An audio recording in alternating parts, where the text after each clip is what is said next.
साथियों नमस्कार। साथियों, कल किस तरह से यूएई में एयर शो हो रहा था जिसमें हमारा तेजस विमान क्रैश कर गया और हमारे एक पायलट को भी शहीद होना पड़ गया, जिसके बाद हम सब लोग एक दुख में हैं और सभी को लग रहा है कि ये एक एक्सीडेंट था।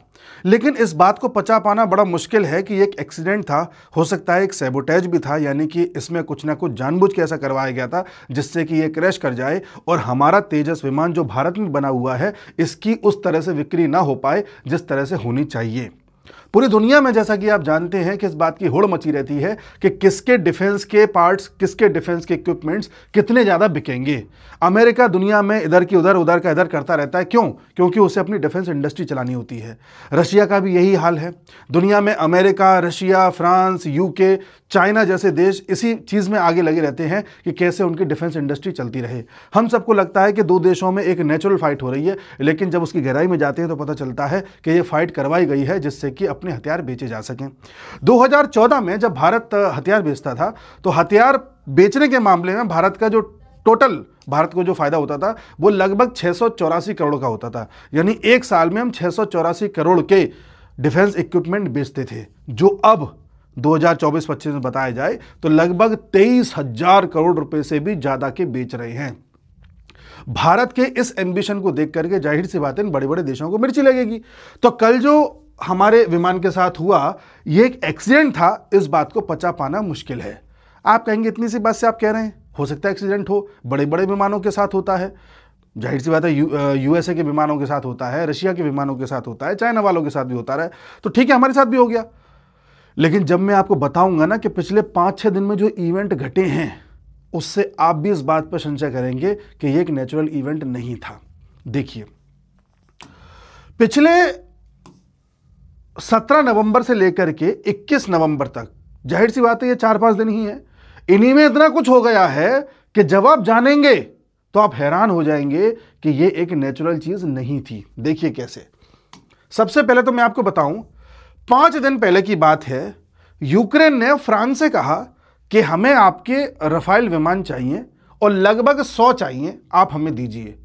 अब यूक्रेन किससे मांग रहा है? फ्रांस से। क्या चीज मांग रहा है? रफाइल। कौन से रफाइल? जो भारत के पास भी हैं और भारत पाकिस्तान के युद्ध में यूज भी हुए हैं और काफी अच्छा परफॉर्मेंस भी किया है। आप बार बार देख रहे हैं कि अमेरिका की तरफ से खबर आती है कि भारत के इतने विमान गिरे भारत में, कभी वो कहते हैं, ट्रम्प चाचा कहते हैं कि भारत के 6 विमान गिरे, कभी 7 गिरे। ये क्यों भारत को डिफेम करना चाहते हैं? जिससे कि उनकी इंडस्ट्री ठप ना पड़ जाए। अगर वो ये कहेंगे कि भारत का कोई विमान नहीं गिरा, सब पाकिस्तान के गिरे, तो जाहिर सी बात है कि भारत के पास रफाइल है, तेजस है, कुछ हो सकता है रशिया के भी विमान हैं, तो सब इनकी वाहवाही होगी। फिर यूएसए का कौन खरीदेगा? चाइना का कौन खरीदेगा? तो भाई भारत की तारीफ तो वो कर ही नहीं सकते। तो जब रफाइल की बात यूक्रेन ने करी और यूक्रेन ने कहा कि हम फ्रांस से लेंगे, तो किसको मिर्ची लगेगी? यूएसए को। इस पॉइंट को याद रखिएगा। उसके बाद अगला पॉइंट, यह खबर है 20 नवंबर की। 20 नवंबर को रशिया ने भारत से कहा है कि हम आपको SU-57 देने को तैयार हैं, जो 5वीं पीढ़ी का विमान है। न सिर्फ हम विमान देने को तैयार हैं, इसकी टेक्नोलॉजी भी देने को तैयार हैं और इस बात के लिए भी तैयार हैं कि यह भारत में बनाया जाए। यानी कि एक तरफ यूक्रेन का मन भंग हो रहा है और वो फ्रांस से डील करना चाह रहा है, एक तरफ रशिया खुलेआम भारत से कह रहा है कि आप भारत में ही बनाओ, भारत में ही रखो, सब कुछ भारत में ही बिजनेस करो। अब जब ये सब हो रहा होगा तो क्या यूएसए शांत बैठेगा? शांत नहीं बैठेगा। बिजनेस का बहुत बड़ा खिलाड़ी है। आगे आगे देखिए इसने किया क्या है। अब इससे पहले कि हम आगे बढ़े, कई लोग मेरे से कमेंट सेक्शन में पूछते हैं कि भाई अपनी इनकम कैसे बढ़ाएं, तो उन लोगों को मैं इंट्रोड्यूस कराना चाहूंगा एक शानदार ऐप से जिसका नाम है मार्केट वुल्फ। ये आजकल इंडिया में काफी तेजी से आगे बढ़ रही है। आइए देखते हैं इसको यूज कैसे करते हैं। देखिए, मैंने इसमें पिन डाल करके लॉगिन किया, इसमें मैंने फॉलो ट्रेंड पर क्लिक किया। ये आपको प्रॉफिटेबल ट्रेंड्स दिखाता है जो इंडिया में चल रहे हैं। आप एक ही क्लिक करके इन्हें फॉलो कर सकते हैं। इसके साथ ही यहां पर आप बहुत ही कम इन्वेस्टमेंट के साथ अपनी ट्रेडिंग की शुरुआत कर सकते हैं, जिसके लिए आपको अन्य ऐप्स में 3 गुना ज्यादा तक इन्वेस्टमेंट करना पड़ता है। इसके साथ ही इसमें एक इनबिल्ट स्टॉप लॉस का फीचर भी है जो आपको नुकसान होने से बचाता है, यानी कि एक लेवल तक आपको अगर लॉस हो रहा हो तो वहीं पर जाकर के स्टॉप लगा देता है, जिससे कि आपको ज्यादा नुकसान न हो। इसका इंडस्ट्री में ब्रोकरेज भी वन ऑफ द लोएस्ट है।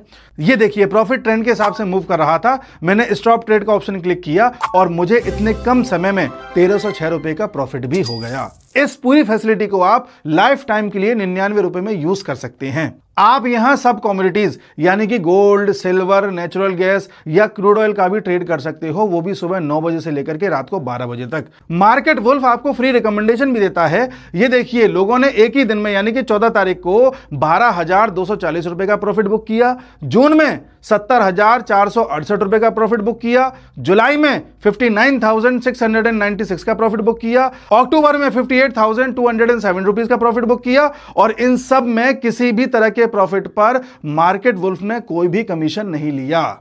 मार्केट वुल्फ ऐप के अब तक 2 मिलियन से भी ज्यादा डाउनलोड हो चुके हैं, इसलिए देर किस बात की, मैंने एक लिंक आपको डिस्क्रिप्शन में दिया है, कमेंट बॉक्स में पिन किया हुआ है, वहां जाकर के आज ही मार्केट वुल्फ ऐप को डाउनलोड करें और ट्राई करें। अब बढ़ते हैं टॉपिक पर आगे। देखिए उसके बाद यूएसए ने कहा अच्छा ऐसा है, चलिए देखते हैं आगे की कहानी। आप देखिए 20 नवंबर की ही खबर है, जहां यूएस के कमीशन ने एक बात कही कि भाई देखिए जब भारत और पाकिस्तान के बीच में युद्ध चल रहा था तब चाइना ने एक कैंपेन चलाया था, जिस कैंपेन में चाइना ने रफाल फाइटर को हर तरीके से बदनाम करने की कोशिश की थी। यह बात यूएस का एक कमीशन कह रहा है कि चाइना ने भी कोशिश की थी कि रफाल को बदनाम किया जाए, वही रफाल जो अब यूक्रेन फ्रांस से खरीदने को तैयार बैठा है। ठीक है, यह 20 नवंबर की खबर है।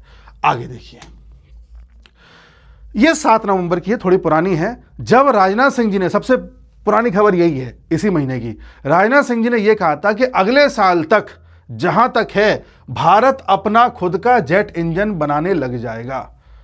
अब भाई अभी तक हम जेट इंजन दूसरे देशों से ले रहे थे, अमेरिका से ले रहे थे, अमेरिका ये कैसे हो जाने देगा।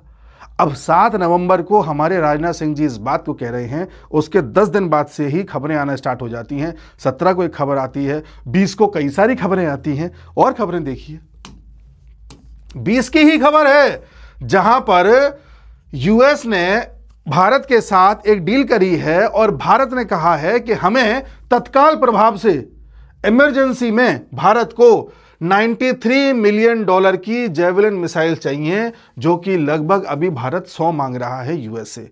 जेवलिन मिसाइल वही हैं जिसके माध्यम से पूरे के पूरे टैंक को ही उड़ा दिया जाता है। इन्हीं जेवलिन मिसाइल्स के जरिए यूक्रेन ने रशिया के कई टैंक्स को उड़ाया था। अगर यूक्रेन के पास ये जेवलिन मिसाइल्स न होती तो रशिया यूक्रेन के कई क्षेत्र को कब्जा चुका होता। भारत ने यही जेवलिन मिसाइल्स इमरजेंसी में अभी यूएस से मांगी हैं। यूएस फड़फड़ा रहा था कि हमसे कैसे भी कोई डील करो डिफेंस की। भारत ने कहा चलो ठीक है यही सही। भारत को क्या जरूरत पड़ रही है जेवलिन मिसाइल की, वो भी तत्काल प्रभाव से। अभी मैं आपको सारी चीजें बताऊंगा। आगे देखिए ये खबर भी अभी 2 दिन पुरानी है, 17 की है। 17 तारीख को ही खबर आती है कि भारत एलपीजी का 10% इंपोर्ट करेगा यूएसए से। ये भी अभी की खबर है। आगे देखिए मैं भी सारी चीजें आपको जोड़ करके दिखाऊंगा। यह खबर कल की है जहां पर ट्रंप ने यह कहा है कि मैं यूक्रेन और रशिया के बीच में शांति कराने को तैयार हूं। यह 28 बिंदु का एक प्लान है, इसे फॉलो किया जाना चाहिए, शांति हो जाएगी। इस प्लान पर मैं अलग से एक वीडियो बनाऊंगा, पर यहां पर आपको हल्का सा बता देता हूं। इस प्लान में बस यह है कि अगर इस प्लान को यूक्रेन मान लेता है तो यूएसए यूक्रेन को एक तरीके से सिक्योरिटी की गारंटी देगा, और रशिया भी मान लेता है तो रशिया पर जितने भी सैंक्शन लगे वो सब हटा दिए जाएंगे और रशिया को G8 में शामिल करने के लिए भी बात आगे बढ़ाई जाएगी। और भी इसमें बहुत सारी बात है, वो समय समय पे मैं आपको बताऊंगा। साथ ही रशिया को थोड़ा बहुत एरिया यूक्रेन का भी मिल जाएगा। ठीक है, यूक्रेन का युद्ध शांत कराना चाह रहा है अमेरिका। आगे देखिए इसके साथ ही यह खबर भी देख लीजिए, 20 नवंबर की है। मोहम्मद बिन सलमान सऊदी अरेबिया के यूएसए गए हुए थे, ट्रंप से मुलाकात करी है, जहां पर ट्रंप से बातचीत करने के दौरान इन्होंने कहा कि हम यूएसए में जो अभी तक $600 बिलियन का इन्वेस्टमेंट करने की बात करते आए हैं, इसको बढ़ा करके हो सकता है $1 ट्रिलियन तक का कर दें। इसके साथ ही अमेरिका यानी कि ट्रंप ने कहा है कि हम सऊदी को F-35 बेचने को तैयार हैं, हम F-35 देंगे। आपको ये अजीब नहीं लग रहा कि 4-5 दिन में, या देखा जाए तो 20 नवंबर को बहुत कुछ हो गया, ये हर जगह जेट्स की ही बात हो रही है, कोई खरीद रहा है, कोई बेच रहा है, कोई किसी को ऑफर कर रहा है, कोई किसी को ऑफर कर रहा है, और भारत में तेजस गिर जा रहा है। ठीक है जी, अब आप कहानी समझिए हो क्या रहा है। देखिए मैंने आपको कई वीडियोस में पहले भी बताया है, कई महीनों से बता रहा हूं कि इस साल के अंत तक, यानी कि दिसंबर तक आप देख लोगे, यूएसए में रिसेशन आने की कगार पे है। अगर यूएसए ने जल्द से जल्द डील्स नहीं करी देशों के साथ, जल्द से जल्द डील्स लॉक नहीं करी, तो फिर वो डील लॉक हो नहीं पाएंगी अगर रिसेशन आ गया तो। इसलिए यूएस चाह रहा है जिससे जो डील हो जाए वो कर लो। ऐसी स्थिति में इंडिया भी चाह रहा है कि यूएस को जितना डील्स अभी दे दो अच्छा है, ताकि ज़्यादा ब्लैकमेलिंग और परेशान ना करे किसी तरह से। भारत ने कहा ठीक है। अच्छा, भारत की और रशिया की एक अंडरस्टैंडिंग है कि हमें ज़्यादा से ज़्यादा यूएसए का जो तेल है और गैस है उसे बिकवाना है, क्योंकि इसने दुनिया के खरीद लिए हैं और अपने कभी बेचे नहीं है किसी को। इसलिए इसका भी अब मार्केट में आना चाहिए, जिससे कि इसका भी कुछ कम हो। ऐसी स्थिति में अगर हम इससे एलपीजी ले रहे हैं, कल को हम इससे क्रूड ऑयल भी लेंगे, दोनों चीज़ें जब हम इससे लेंगे तो इससे रशिया को कोई दिक्कत नहीं होगी, और रशिया को होती रहे, हमें कोई मतलब नहीं, हम अपना हित देखेंगे। हम रशिया से थोड़ा कम करेंगे, यूएसए से लेना स्टार्ट करेंगे। तो ऐसी स्थिति में हमने इससे जो एलपीजी की डील करी है इसमें कोई बुराई नहीं है। ट्रंप इस बात से खुश है कि चलो भारत से कुछ तो डील हुई। दूसरी बात, हमने इससे जेवलिन मिसाइल ली हैं, जो वो इसलिए ली हैं क्योंकि हम अभी एक युद्ध के मुहाने पर खड़े हैं। मैं आपको पहले बता चुका हूं, अगले 6 महीने में आप देख लेना किसी ना किसी फ्रंट पर भारत को जरूरत पड़ेगी इन मिसाइल्स की। तो वो भी हमने इससे लेकर के कुछ बुरा काम नहीं किया, और $93 मिलियन की लिए तो कोई बहुत बड़ी रकम भी नहीं है। ये भी ट्रंप को थोड़ा सा, ट्रंप के ईगो को सेटिस्फाई करती है एक शॉर्ट टर्म के लिए। ठीक है, आगे देखिए। ट्रंप ये जान रहा है कि यूक्रेन और रशिया से हम जो जो फायदा ले सकते थे वो हमने ले लिया है। अब जल्द से जल्द इन दोनों की चीज़ों को लॉक किया जाए। यूक्रेन को जितना हम यूक्रेन से अब फायदा ले सकते हैं अंतिम डील में वो ले लें और बात खत्म करें। ट्रंप जल्द से जल्द इस चीज़ को खत्म करना चाहता है। ऐसी ही स्थिति में ये बात यूक्रेन को भी पता है, इसलिए यूक्रेन अपने पास अब ऐसे हथियार रखना चाह रहा है जिन हथियारों से वो खुद की सेफ्टी कर सके, ज़्यादा यूएस पर डिपेंड ना हो सके। इसलिए उसने रफाइल की बात करी है फ्रांस से। ऐसी स्थिति में अब यूएस को जो आने वाले समय में जो एक नया फ्रंट खोलना है, चलो नए फ्रंट पे मैं बाद में बात करूंगा। अब ऐसी स्थिति में चाइना यह भी जान रहा है कि अगर रफाइल की ही बात होती रही, तेजस की ही बात होती रही, SU-57 की बात होती रही, तो इनके माल को कौन खरीदेगा? पाकिस्तान का तो कॉन्फिडेंस ही कम हो जाएगा। इसलिए चाइना ने ये कैंपेन चलाया था। ठीक है जी। सऊदी इसमें बलि का बकरा बन रहा है। सऊदी बलि का बकरा इसलिए बन रहा है क्योंकि अभी होना क्या है कि इजराइल ने जो गाजा को फ्लैट किया है, गाजा को फ्लैट करने के बाद बार बार ये सब बात कर रहे हैं, चाहे सऊदी हो चाहे यूएसए हो, कि हम गाजा में दोबारा से डेवलपमेंट करेंगे। डेवलपमेंट करने का सीधा मतलब ये है कि यूएस की कुछ कंपनीज आएंगी, सऊदी की कुछ कंपनीज आएंगी और गाजा में इन्वेस्टमेंट करेंगी, उसको डेवलप करेंगी और वहाँ से मुनाफा कमाएंगी। पहले किसी को फ्लैट कर दो, फिर वहाँ पे निर्माण कर दो, फिर मुनाफा कमा के अपनी तिजोरी भर लो। इसलिए ये मुलाकात हुई थी ट्रंप की और सऊदी की। ऐसी स्थिति में सऊदी ने भी ट्रंप को खुश करने के लिए F-35 की डील कर ली, उसे कोई ज़्यादा फर्क पड़ता नहीं है। ऐसी स्थिति में ट्रंप ने सऊदी को अपने कब्जे में लेने के लिए, क्योंकि मोहम्मद बिन सलमान लंबे समय से यूएसए नहीं गए थे, मोहम्मद बिन सलमान को इंप्रेस करने के लिए, मोहम्मद बिन सलमान को यह बताने के लिए कि कल को तुम्हें इजराइल से और ईरान से कोई खतरा नहीं है, तुम एक काम करो, हम तुम्हें एक सिक्योरिटी की गारंटी दिलवा रहे हैं, कल को तुम्हारे साथ कोई लफड़ा हो जाए तब पाकिस्तान की सेना आकर के तुम्हें बचाएगी। आजकल पाकिस्तान के जो पिल्ले हैं वो वैसे हमारे कदमों में झुके हुए हैं, यानी कि यूएस के कदमों में झुके हुए हैं, तो टेंशन मत लो, इनकी सेना तुम्हारे को आकर के बचा लेगी, या तुमको सिक्योरिटी की हम गारंटी दे रहे हैं, तुम टेंशन मत लो। अमेरिका लंबे समय से सऊदी को सिक्योरिटी की गारंटी का आश्वासन दे रहा था, इसलिए सऊदी और पाकिस्तान की ये डील कराई थी जो 17 सितंबर हुई थी, डिफेंस डील। इसके बाद जब सऊदी को लगा कि हाँ अमेरिका हमारे को जेन्युइनली मदद कर रहा है, तब जाके मोहम्मद बिन सलमान ने बोला ठीक है हम आपके यहाँ पर इतना ज़्यादा इन्वेस्टमेंट करने को तैयार है, अब हमें आप F-35 देना चाहते हो दे दो, ठीक है। अब कल को ईरान के साथ कोई पंगा हो गया तो वो भी एक सिक्योरिटी रहेगी। इसके बदले में अमेरिका ने एक बात और कही कि आप अब्राहम एकॉर्ड पर भी साइन कर दो। अब्राहम एकॉर्ड 2020 से चल रहे हैं, इसका मतलब ये, इस पर साइन करने का मतलब ये है कि हम इजराइल को एक देश की मान्यता देते हैं और इजराइल के साथ संबंधों को बेहतर करने की दिशा में आगे बढ़ेंगे। यानी अमेरिका ये चाहता है कि इजराइल के साथ संबंध और अच्छे कर लो, ईरान को कूटने के लिए तैयार रहो, हर तरह की बैकिंग लेके चलो, पाकिस्तान की F-35 की हर तरह की, और गाजा से जितना ज़्यादा पैसा कमा सकते हो कमाओ, हम भी कमाएंगे तुम भी कमाओ। सऊदी के साथ ये डील इसलिए करी है। अमेरिका लंबे समय से फड़फड़ा रहा है कि कैसे भी उसका F-35 भारत खरीद ले, भारत खरीदने को तैयार नहीं था। अब अमेरिका के इस ईगो को हम किसी और तरीके से झेलें, इसलिए हमने वो जेवलिन वाली जो बात है वो वहाँ पर कर डाली है। कि ठीक है भाई, हमने तुमसे एलपीजी की डील लॉक कर ली है, जेवलिन की डील लॉक कर ली है, अब जल्द से जल्द ट्रेड डील फटाफट जितनी करनी है कर लो, जिससे कि अमेरिका एटलीस्ट उस पॉइंट पर आकर के खड़ा हो जाए कि कल को जब हम पाकिस्तान को रेल दें तो अमेरिका पाकिस्तान का पक्ष लेने के बजाय चुप पड़ा रहे। हम ये नहीं कह रहे हमारा पक्ष ले, हम ये भी नहीं चाहते कि उसका ले, बस चुप पड़ा रहे, इतना उसको हम करके देना चाहते हैं। क्योंकि हमें मानना पड़ेगा कि अमेरिका भी उस पोजीशन पे है कि दुनिया में नैरेटिव चला सकता है, दुनिया में जिसके साथ खड़ा हो जाए उसको जितवा सकता है, दुनिया में बड़े बड़े हथियार सप्लाई कर सकता है। तो हमें ना अमेरिका की मदद चाहिए, बस अमेरिका की शांति चाहिए, चुपचाप बैठ के अपना काम करता रहे। इसलिए जो उसको F-35 की फड़फड़ाहट थी उसको शांत करने के लिए हमने ये काम किया। वहीं रशिया ने जो हमसे कहा है कि हम Su-57 दे देंगे आपको, आप अपनी ही बनाइए, अपनी ही उसको टेक्नोलॉजी ट्रांसफ़र करिए, कोई दिक्कत नहीं है, वो रशिया ने इसलिए किया है ताकि रशिया पूरी दुनिया में ये बता सके, या रशिया पूरी दुनिया को संकेत दे सके, यूएसए को भी दे सके कि देख लो, जो काम तुम नहीं कर पाए, जो काम बड़े बड़े देश नहीं कर पाए, वो काम हमने कर दिया इंडिया के साथ। ऐसी स्थिति में जब अमेरिका को यह लगेगा कि भारत का तेजस का मार्केट दुनिया में बढ़ ना जाए, या चाइना को लगेगा कि भारत के तेजस का मार्केट ना बढ़ जाए, जिस चाइना को यह लग रहा था कि भारत में जो रफाल यूज़ हो रहा है उसका मार्केट बढ़ता जा रहा है, तो जाहिर सी बात है उस तेजस को सैबोटाज करने के प्रयास किए जाएंगे। जिस तरह से तेजस गिरा है, जिस तरह से उसको एकदम से हमारे पायलट इजेक्ट भी नहीं कर पाए उससे, वो एक नेचुरल घटना लग नहीं रही है। हर ट्रेंड पायलट लास्ट मोमेंट पे अपने आप को इजेक्ट कर लेते हैं और इतना उसमें व्यवस्था होती है कि वो अपने आप बाहर निकाल के पैराशूट खोल देता है। कल ऐसा नहीं हो पाया, सैबोटाज के चांसेस हैं। इसलिए मैं कह रहा हूं, ये दुनिया में जल्दबाजी जो हो रही है ना, विमानों को लेकर के, डिफेंस डील्स को लेकर के, ये जल्दबाजी इसलिए हो रही है क्योंकि अब बहुत बड़ा एक पैराडाइम शिफ्ट आने वाला है ग्लोबल पॉलिटिक्स में। शिफ्ट कैसे आएगा? शिफ्ट ऐसे आएगा, अगले 1-1.5 महीने में आप देखोगे यूएसए में मंदी आने लगेगी, महंगाई बढ़ने लगेगी। उसके बाद आप देखोगे भारत अपने बाउंड्रीज पर पाकिस्तान और बांग्लादेश की तरफ एक निर्णायक युद्ध की ओर जाएगा।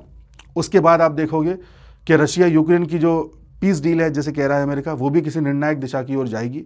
तो ये सब चीज़ें निर्णायक होने वाली हैं। इसी स्थिति में आप देखोगे कि ईरान का भी मामला अब सेट किया जाएगा अमेरिका के द्वारा अगले 6 महीने के बाद, और अमेरिका अब एक नया मोर्चा खोलेगा जिससे कि दुनिया में जो ग्लोबल इकोनॉमी है उसको अमेरिका अपनी तरीके से शिफ्ट कर सके, चाइना से थोड़ा सा दूर कर सके। उसके लिए ज़रूरी है कि चाइना के ऐसे क्षेत्र में टेंशन पैदा कर दो जहाँ पर चाइना का 70% व्यापार होता हो। चाइना का जो 70% व्यापार होता है वो होता है यहाँ से, जितने भी शिप एक्सपोर्ट इंपोर्ट करते हैं वो यहाँ से आते हैं और स्ट्रेट ऑफ मलक्का होते हुए फिर यहाँ से दुनिया के अलग अलग पोर्ट्स पर जाते हैं। ये है स्ट्रेट ऑफ मलक्का, मलेशिया और इंडोनेशिया के बीच में। तो यूएसए क्या चाह रहा है कि एक नया फ्रंट खुले, लड़ाई ना हो तो टेंशन्स बनी रहें, और ये टेंशन्स अब धीरे धीरे आप देखोगे चाइना और जापान के बीच में बढ़ेंगी। किसको लेकर के? ताइवान को लेकर के।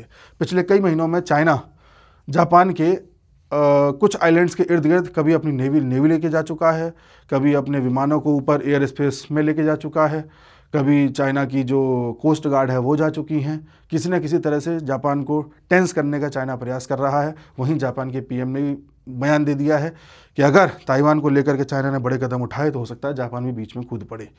अगर ये इलाका टेंस में आ जाता है तो एक नया फ्रंट इस तरफ खुलेगा, जो ग्लोबल इकोनॉमी है उस पर एक नया प्रभाव पड़ेगा और यूएस यहाँ से गेन करने का प्रयास करेगा। लेकिन यूएस ऐसा कर नहीं पाएगा क्योंकि यूएस को अब ये पता चल गया है, जाहिर सी बात है ट्रम्प को पता नहीं चल पाया है कि ये लोग डी-डॉलराइजेशन की तरफ जा रहे हैं। धीरे धीरे डॉलर का चलन अब कम होना है। भारत को कितना भी सैबोटाज कर लें, कितने भी विमानों को गिरा लें, कितने भी हमको ये टैरिफ लगा लें, कितने भी हमको ये कुछ कर लें, अब भारत की वैल्यू बढ़ने वाली है वैश्विक स्तर पर इकोनॉमी को लेकर के। यही कारण है कि हमारे प्रधानमंत्री साउथ अफ्रीका गए हुए हैं। वहाँ जा कर के उन्होंने बोला है G20 समिट में जो गए हुए हैं कि 4 नए इनिशिएटिव हमें लेने हैं जिससे कि दुनिया को एक नई दिशा मिलेगी, जिसमें इंडिया की सिविलाइजेशनल वैल्यूज़ दुनिया को एक नई दिशा दिखाएंगी। तो भारत के प्रधानमंत्री ने भारत की सिविलाइजेशनल वैल्यूज़, सांस्कृतिक मूल्यों की बात करी है और कहा है कि इनको हम अगर गौर करें तो दुनिया को नई रास्ता मिल सकता है। तो अब दुनिया को नया रास्ता क्यों चाहिए? क्योंकि पुराना रास्ता बंद होने वाला है। यहाँ से भारत का एक बड़ा उदय होने वाला है। तो ग्लोबल पॉलिटिक्स शिफ्ट हो रही है, जल्दी जल्दी डील्स लॉक हो रही हैं।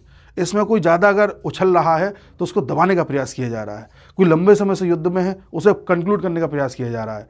कोई अगर ज़्यादा इकोनॉमी को सेफली निकाल रहा है तो वहाँ थोड़ा सा टेंशन पैदा करने की कोशिश की जा रही है। और कोई अगर ऐसा है जो कन्फ्यूजन में है तो उसे सेटल डाउन किया जा रहा है, सऊदी अरेबिया। ये सब चल रहा है। इसलिए मैं कहता हूँ कि जो हुआ है वो नॉर्मल नहीं है, इसे आप नॉर्मल न समझें। और मैं अभी भी कह रहा हूँ कि जो एयर इंडिया के विमान में हुआ था अभी जून के महीने में, जून या जुलाई में, वो भी नॉर्मल लग नहीं रहा था।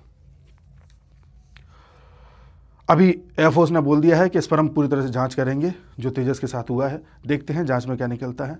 बाकी कोई भी अपडेट आएगी तो हम वीडियो लेकर के आएंगे। और सबसे लास्ट में मैं बताना चाहूंगा, मार्केट वुल्फ इंडिया में काफी तेजी से ट्रेंड कर रहा है। इसके 2 मिलियन से भी ज्यादा डाउनलोड्स हो चुके हैं, तो आप भी इसे डाउनलोड करके आज ही ट्रेडिंग की शुरुआत करिए। इसका लिंक मैंने डिस्क्रिप्शन में दिया हुआ है, साथ ही कॉमेंट बॉक्स में पिन किया हुआ है, वहां जाकर के इसे डाउनलोड करें और अपनी ट्रेडिंग की शुरुआत करें।